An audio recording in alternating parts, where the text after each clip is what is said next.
സശൃംഗത്തിൽ കോപാഗ്നി കത്തിയപ്പോൾ കണ്ണീരായി ഗംഗയും വിറച്ചു നിശബ്ദം. സതിയുടെ ശുദ്ധദേഹമഗ്നിയിൽ ലയിച്ചപ്പോൾ ശിവഹൃദയം പ്രളയമേഘം പോൽ പൊട്ടിത്തെറിച്ചു. ജടയിൽ നിന്നൊരു ജ്വാലയായി ജനിച്ചു വീരഭദ്രൻ രൗദ്രവിരാധിരാജൻ. അടിക്കുവായിരം പാമ്പും മുടിക്കുവായിരം പാമ്പും അണിഞ്ഞ അച്ഛന്റെ മകനെ ഭദ്ര വീരഭദ്ര.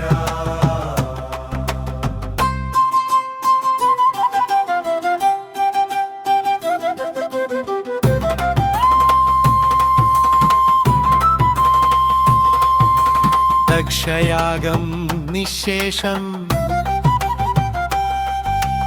ദിവ്യാഗ്നിനാദം ദിക്കുകളിലൊഴുകി ജഗത് വിറപ്പിച്ചരോരഘോഷത്തിൽ. ഭൂതഗണങ്ങൾ ഭവിച്ചു നിന്നു ബന്ധനമില്ല സിംഹഗതിയിൽ. വീരനുന്നേറ്റു ശിവവചനം. അഹങ്കാരാസനത്തിൽ ദക്ഷനിരുന്നപ്പോൾ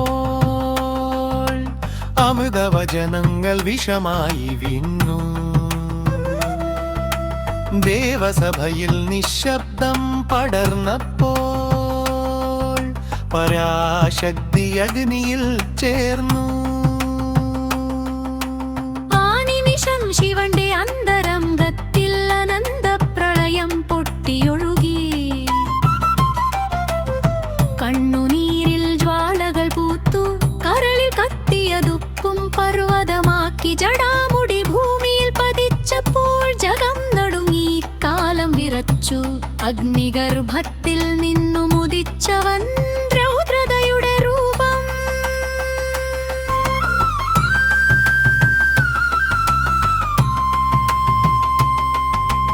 അഗ്നിനയനം സപ്തസൂര്യദീപ്തി ഗജചർമ്മവാസം പ്രളയവേഷം. കയ്യിൽ കൈകം കുന്തം പാശം കരജ്വാലയിൽ ലോകം വിറച്ചു.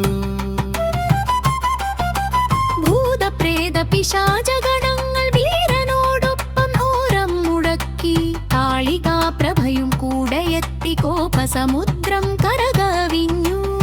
ശിവവചനം ശിരസാവഹിച്ച് ധർമ്മ സംരക്ഷണ ദീക്ഷയോടെ യജ്ഞശാലയിലേക്കവൻ പാഞ്ഞപ്പോൾ ആകാശം ചിന്നിത്തെറിച്ചു.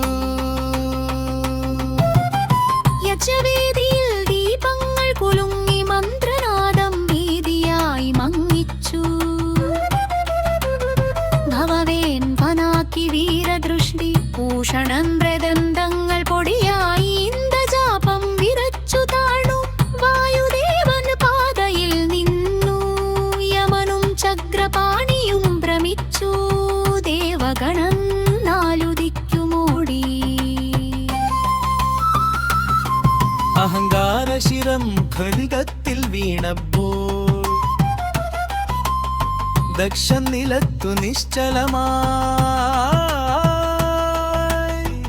അന്നേരം പ്രളയ സൂര്യോദയം പോൽ വീരൻ നിലകൊണ്ടു. ബ്രഹ്മദീപം